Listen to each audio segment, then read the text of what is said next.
नमस्कार। मैं हूँ Usha Jain Bhatnagar. Welcome to my channel Usha astro world. सबसे पहले तो आप सभी को दीपावली की अग्रिम हार्दिक शुभकामनाएं। अभी का जो समय है वो बहुत खास भी होने वाला है, विशेषकर दीपावली के ही 2 दिन पहले यानी 18 अक्टूबर 2025 को ही देव गुरु बृहस्पति अतिचारी गोचर करते हुए कर्क राशि में गोचर कर जाएंगे। तो ये सचमुच ही एक बड़ी घटना है, क्योंकि अमूमन देव गुरु बृहस्पति एक राशि में 1 साल तक और कुछ दिनों तक गोचर करते हैं, लेकिन अभी से लेके आगे आने वाले 8 सालों में देव गुरु बृहस्पति बीच में ऐसे अतिचारी गोचर करेंगे, फिर वक्री होंगे, फिर नॉर्मल गति से भी गोचर करेंगे।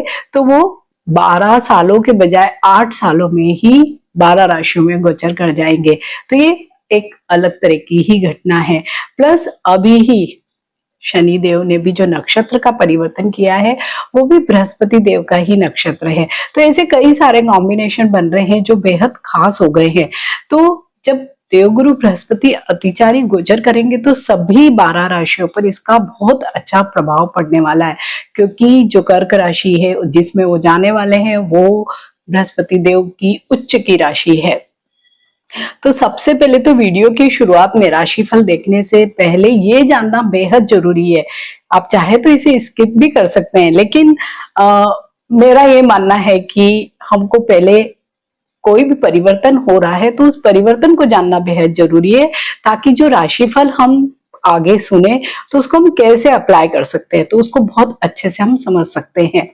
तो मैं पहले वीडियो के शुरुआत में यही आपसे शेयर करूंगी कि जब बृहस्पति देव अतिचारी गोचर यानी ज्यादा स्पीड में जब गोचर करते हुए कर्क राशि में जा रहे हैं तो क्या कुछ चेंजेस होंगे सभी 12 राशियों के जीवन में भी और प्रकृति में, यानी हर जगह ही कुछ न कुछ चेंज तो होगा ही।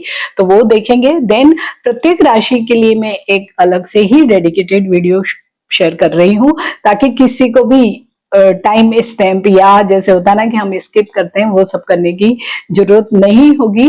और ये जो राशिफल है ये चंद्र राशि पर आधारित है। जो भी आपकी चंद्र राशि है उसी से देखिए, ये लग्न या सूर्य राशि से बिल्कुल भी आधारित नहीं है। कुछ खास रेमेडीज मैं हर वीडियो के अंत में आपसे शेयर करने वाली हूँ जो एक जैसी ही होंगी। तो सौभाग्य और फैलाव के ग्रह गुरु 18 अक्टूबर 2025 से अपनी उच्च राशि कर्क में जा रहे हैं। तो वर्तमान समय में बृहस्पति देव वक्री, अतिचारी, इस तरह से कई प्रकार का गोचर छोटे छोटे ड्यूरेशंस के लिए करते ही रहेंगे। तो सबसे पहले तो अभी ही 18 अक्टूबर से लेकर 5 दिसंबर तक वो बड़ी तेजी से स्पीड में आएंगे और कर्क राशि में गोचर करेंगे। फिर से वक्री गोचर करते हुए मिथुन में आ जाएंगे और फिर इसके बाद नेक्स्ट ईयर यानी 2 जून 2026 से लेकर 31 अक्टूबर 2026 तक वो फिर से कर्क राशि में ही गोचर करेंगे और फिर से 25 जून 2027 से लेकर 27 जून 2027 तक कर्क राशि में रहेंगे।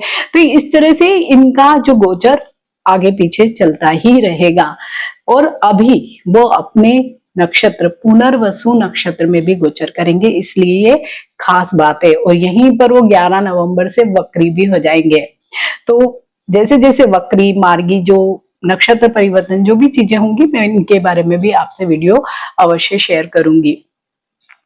और इस साल के जैसे शुरुआत से ही शनि के गोचर से जिन लोगों के भी जीवन में बहुत परेशानियां आ रही है, विशेषकर जिनकी शनि की 7.5 चल रही है या ढैया चल रही है, तो उनमें बहुत भारी कमी इस पर्टिकुलर टाइम में हो जाएगी।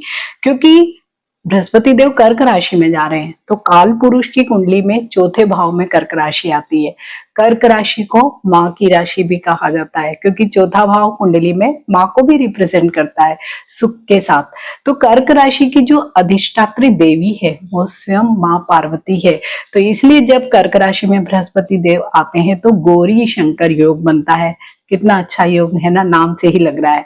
तो गुरु कर्क राशि में उच्च के होते हैं, यहाँ उनको संपूर्णता मिलती है। माँ और गुरु दोनों का ही काम क्या होता है? नॉलेज देना, पोषण करना। वहीं पे गुरु तो वृद्धि और फैलाव के भी कारक है। तो गुरु केवल खुद ही नहीं, उनके पास तो दृष्टियां भी इतनी अच्छी, तो उन तीनों दृष्टियों से भी जहां पर भी वो देखेंगे उनके भावों में वृद्धि करने वाले हैं। गुरु को जब कर्क राशि में आएंगे तो पांचवी दृष्टि से मंगल को देखेंगे और नवी दृष्टि से शनि को देखेंगे। इसके भी वीडियो मैंने आपसे ऑलरेडी शेयर कर लिए हैं, जिसका यहाँ पर एक स्क्रीनशॉट भी दिखाई दे रहा होगा, तो आप उसको भी जरूर देखें और इससे कनेक्ट करके देखें। तो शनि का भी अच्छा प्रभाव, क्योंकि बृहस्पति देव की दृष्टि पड़ने वाली है उनपे, तो बहुत ही अच्छा उन पर जो भी फल देने का जो तरीका होता है वो थोड़ा अच्छा ही होगा। यूं तो सभी लोगों के लिए बेहद खास है ये, लेकिन उन लोगों के लिए और भी ज्यादा खास है जो ट्रेवल एंड टूरिज्म में काम करते हैं, मीडिया से रिलेटेड कार्य करते हैं। अगर आप कोई सोशल इन्फ्लुएंसर है, वीडियो रील वगैरह बनाते हैं, बैंकिंग सेक्टर में काम करते हैं, फाइनेंस के कोई सेक्टर में काम करते हैं, एडवाइजरी यानी किसी भी प्रकार के सलाहकार, इवन जो ज्योतिष है, ज्योतिष का काम करते हैं, डॉक्टर भी जो सलाह देते हैं, वकील है, सीए है, ये सब टीचिंग के जो प्रोफेशन में है, हीलिंग के प्रोफेशन में है, मेडिकल प्रोफेशन से जुड़े लोगों के लिए भी ये समय बेहद अच्छा है। कि ये जो गोचर हो रहा है तो क्यों अच्छा है, तो जब भी हम गुरु के बारे में बात करते हैं, बृहस्पति देव के बारे में बात करते हैं, तो गुरु को जीव की संज्ञा दी गई है। और जीव से ही क्या शब्द बना है, जीवन शब्द बना है, लाइफ बना है। तो इस तरह से बृहस्पति हमारा जीवन है, और जीवन किस पर निर्भर है, जल पर निर्भर है। और कर्क राशि एक जल तत्व की राशि है, और बृहस्पति देव जल तत्व की राशि में बहुत अच्छे रिजल्ट देते हैं। उनकी खुद की भी एक राशि मीन राशि जल तत्व की ही राशि है। जैसे उनकी दो राशियां, धनु राशि, मीन राशि उनकी जल तत्व की, धनु राशि वहीं पे अग्नि तत्व की राशि है। तो जब भी बृहस्पति उच्च की राशि में गोचर करते हैं, और अगर व्यक्तिगत जन्म कुंडली में भी कोई दशा अच्छी नहीं भी है, तो उसके बावजूद भी केवल गोचर की ही वजह से बहुत अच्छे परिणाम प्राप्त होते हैं। और उस समय कोई भी बुरे ग्रह की दुष्प्रभाव से भी आप बच जाते हैं, विशेषकर जिनकी शनि की 7.5 या ढैया वगैरह चल रही है, केतु की महादशा अगर चल रही है, तो उन लोगों को भी बहुत ज्यादा बृहस्पति देव प्रोटेक्शन प्रदान करेंगे। और जब बृहस्पति देव कर्क राशि में आएंगे, उस समय मंगल वृश्चिक राशि यानी स्वयं की ही राशि में, और शनिदेव मीन राशि में गोचर कर रहे होंगे। तो अगर इस समय की काल पुरुष की कुंडली को हम इसे देखें, तो ये मोक्ष त्रिकोण एक्टिव हो जाएगा, 4, 8 और 12वां भाव एक्टिव हो जाएगा। तो गुरु की दृष्टियां इन भावों को अगर देखेगी तो और भी ज्यादा एक्टिव कर देगी इन भावों के परिणामों को। तो कर्क राशि काल पुरुष की कुंडली में चौथे घर में आती है, और चौथे घर से हम सुखों का विचार करते हैं, माता का विचार करते हैं, और हृदय का मीन्स हृदय और फेफड़े मीन्स हार्ट एंड लंग का भी यहीं से विचार करते हैं। लेकिन जब भी बृहस्पति देव इस तरह के उच्च की किसी राशि में आ जाते हैं, तो क्या होता है, अच्छी चीजें तो बहुत देते हैं, लेकिन इसके बाद भी बावजूद भी कुछ ना कुछ नेगेटिव चीजें भी आ जाती है। जैसे कि आइडियलिस्टिक थॉट भी बहुत दे देते हैं, ऐसे लोग बहुत ज्यादा सिद्धांतवादी बन जाते हैं। तो जब भी आप बहुत ज्यादा सिद्धांतवादी बनते हैं, तो कई बार आप अपना ही नुकसान कर बैठते हैं, मीन्स आप प्रैक्टिकल नहीं रहते हैं। तो बस ये भी एक रेमेडी है कि आपको इस समय में विशेषकर 18 अक्टूबर से लेके 5 दिसंबर तक प्रैक्टिकल अप्रोच भी रखनी है। धनु राशि वाले सभी लोगों के लिए बृहस्पति देव का ये जो अचारी गोचर है कर्क राशि में क्या कुछ फल लेकर आया है। आपके तो स्वयं राशि स्वामी स्वयं देवगुरु बृहस्पति, और वो अभी उच्च का गोचर करने वाले हैं 18 अक्टूबर से लेके 5 दिसंबर तक, और अभी एट प्रेजेंट वो आपके अष्टम से गोचर करने वाले हैं। तो अष्टम भाव यूं इन जनरल बृहस्पति देव का इतना अच्छा गोचर वहां नहीं माना जाता, लेकिन क्योंकि अभी परिस्थितियां बहुत अलग है, क्योंकि वो अभी उच्च के हैं, मतलब अभी वो किसी को भी बुरे रिजल्ट देने के मूड में बिल्कुल भी नहीं है, और विशेषकर अपनी राशि वाले लोगों को तो बिल्कुल ही नहीं। तो ऐसे में क्या अष्टम भाव से हम क्या क्या चीजें देखते हैं, ये आयु मृत्यु का भाव है, ससुराल से संबंधों का भाव है, लीगल इश्यूज का भाव है, कुछ गुण विद्याओं का भाव है, अकल्ट का भाव है, मतलब मल्टीपल चीजें ऐसी देखी जाती है जो जीवन के कुछ डिफरेंट जो चीजें हैं उनकी। तो लेकिन यहाँ पे अभी ऐसे कुछ प्रॉब्लम नहीं आएगा। अगर कोई हेल्थ इश्यूज बहुत लंबे समय से चले आ रहे हैं तो वो आपके रिजॉल्व होंगे, आप बेटर फील करेंगे। कोई लीगल इश्यूज चल रहे हैं तो आप देखेंगे या तो बीच में एक ब्रेक वाली स्थिति होगी, या कुछ फेवर में हमारे आ जाएंगे, या कुछ म्यूचुअल जैसे होता है कि आउट ऑफ कोर्ट हमारी सेटलमेंट हो गई, वही चीजें होंगी। अगर पारिवारिक कुछ जमीन जायदाद के मुद्दे हैं तो वो आपके जरूर शांति से निपट जाएंगे और आपके फेवर में भी हो सकते हैं। ससुराल पक्ष से आपके संबंध बहुत इंप्रूव हो जाएंगे। विशेषकर महिलाओं के लिए मैं अगर देखती हूँ विषय, और मैं अपनी महिला क्लाइंट जो भी होती है उनको जरूर इम्फेसाइज करके कहती हूँ कि ये गोचर हमारा अच्छा है तो हम इस समय में बेटर फील कर सकते हैं। अगर आप ज्योतिष या कोई भी ऑकल्ट का, जैसे कि कई लोग योग को ज्वाइन कर लेते हैं, कोई ध्यान शिविर में जाते हैं, मीन्स कोई ना कोई क्लासेस ज्वाइन करते हैं जो लीग से हटके हैं, तो वो अभी करने का बहुत अच्छा समय है सभी धनु राशि वाले लोगों के लिए। तो ये तो हुआ जहां पर बृहस्पति देव बैठे हैं वहां का, लेकिन हम ये जानते हैं कि बृहस्पति देव की दृष्टियां ज्यादा अच्छी है। तो बृहस्पति देव की एक जो सप्तम दृष्टि पड़ रही है वो तो द्वितीय भाव पर पड़ रही है, और द्वितीय भाव बृहस्पति देव का पसंद का भाव है, और बृहस्पति देव क्या है, फैलाव के कारक है। तो यहाँ पे क्या करवाने वाले हैं वो आपको, द्वितीय भाव में हम धन को देखते हैं, हमारी वाणी को देखते हैं, खाने को भी देखते हैं, प्लस हमारे परिवार को देखते हैं। तो सबसे पहले तो खाने की बात की जाए तो बृहस्पति देव जैसे कि फैलाव के कारक हैं, तो अगर आपने अपनी थोड़ी सी हैबिट्स पर कंट्रोल नहीं रखा, फूड हैबिट्स पर, तो क्या होगा, फैलाव, वजन बढ़ने वाला है। तो यहाँ पर आप लोगों को कंट्रोल करके रखना है। दूसरा, यहाँ से धन को देखते हैं जो सबसे मोस्ट इंपॉर्टेंट है। तो धन में वृद्धि कब होती है, जब हमारे रूटीन एक्सपेंसेस हो जाते हैं और बचता है जो धन उसको हम इन्वेस्ट करते हैं।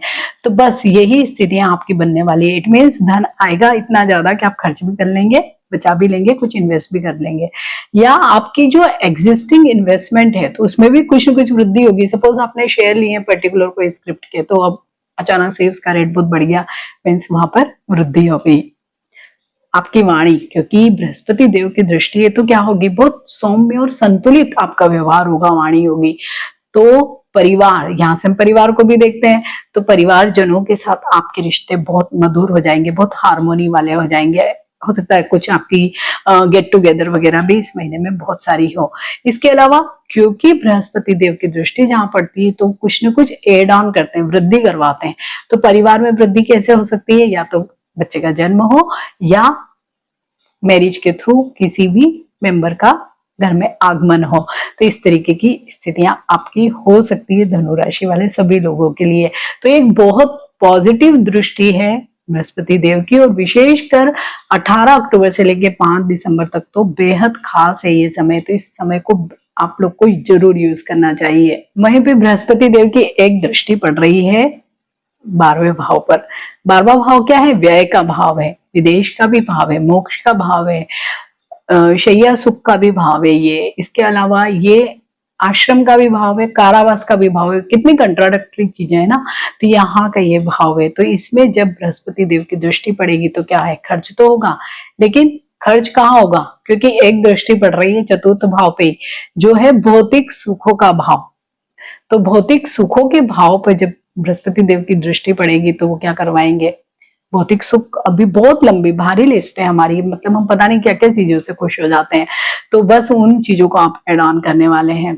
वो कोई जमीन भी हो सकती है, मकान भी हो सकता है, वाहन भी हो सकता है, गजेट भी हो सकता है, कोई अप्लायंसेस हो सकता है, कोई ज्वेलरी हो सकती है। मतलब हमें अभी, क्योंकि बहुत लंबा, मतलब एंडलेस है वो लिस्ट, तो आप उसमें जरूर एड ऑन करने वाले हैं, कुछ ना कुछ चीजें खरीदने वाले हैं। तो आपके भौतिक सुखों में वृद्धि, ये 12वें भाव पर भी जो दृष्टि है ना व्यय के भाव पे, तो ये व्यय आपका यहाँ होने वाला है, मीन्स अच्छा व्यय होने वाला है। वहीं पे 12वां भाव ट्रेवल का भी भाव है, तो अभी आप ट्रेवल करेंगे, छुट्टियां हैं तो चलो घूम के आते हैं। या विदेश का भी भाव है, तो हो सकता है कि आप फॉरेन ट्रिप भी प्लान करें या आप कोई धार्मिक यात्रा भी करें। मीन्स कहीं ना कहीं आप घूमने फिरने में अपना खर्च करने वाले हैं। साथ ही ये जो भाव पे अगर दृष्टि होती है बृहस्पति देव की, तो वो थोड़ा सा इस तरह का भी ब्रेक दिलवाता है कि चलो मेरा रूटीन काम जो चल रहा है तो मैं थोड़े दिन कहीं योग शिविर में चला जाऊं, विपाशना में चला जाऊं, कोई अध्यात्म के कोई कोर्स कर लूं, या मतलब ब्रेक ले लूं। जो रूटीन हमारी लाइफ है ना, सांसारिक जीवन, उससे अलग कहीं ना कहीं अध्यात्म या धर्म की ओर मुड़ने वाला समय, तो वो भी आप सब लोगों के लिए बहुत अच्छा समय है। तो इसको आप जरूर यूज करो। तो धनु राशि वाले सभी लोगों के लिए तो मुझे ये जो गोचर है बृहस्पति देव का बेहद अच्छा लग रहा है, इस समय को यूज करना चाहिए। इसके बावजूद भी अगर आपकी व्यक्तिगत जन्म पत्री काम में कुछ समस्या है, समय अच्छा नहीं लग रहा है, तो कुछ उपाय करिए। ऐसे भी धनु राशि वाले लोगों को जो बृहस्पति देव का जो स्त्रोत जिसे हम कहते हैं विष्णु सहस्त्र नाम, उसको जरूर पढ़ना सुनना चाहिए। इसके अलावा एक वनस्पतिक उपाय आप लोगों को अवश्य करना चाहिए कि बृहस्पतिवार के दिन पलाश के पेड़ का फूल लेकर आ जाइए और उसे अपने कैश बॉक्स में रखिए, धन में वृद्धि होती रहेगी। अगर स्वास्थ्य संबंधी कोई परेशानी है तो पलाश के ही पेड़ की जड़ लेकर आइए बृहस्पतिवार के दिन, उसे छोटा सा टुकड़ा लाइए, पीले कपड़े में बांध लीजिए और उस कपड़े को अपनी राइट आर्म में बांधिए, तो बहुत सारी स्वास्थ्य संबंधी समस्याओं में आपको रिलीफ मिलेगा। इसके अलावा जिसको भी आप गुरु मानते हैं, मार्गदर्शक मानते हैं, उनकी गाइडलाइन में काम कीजिए। तो धनु राशि वाले सभी लोगों के लिए बृहस्पति देव का ये उच्च का गोचर बहुत सारी शुभता लेकर आए। इन्हीं शुभकामनाओं के साथ नमस्कार।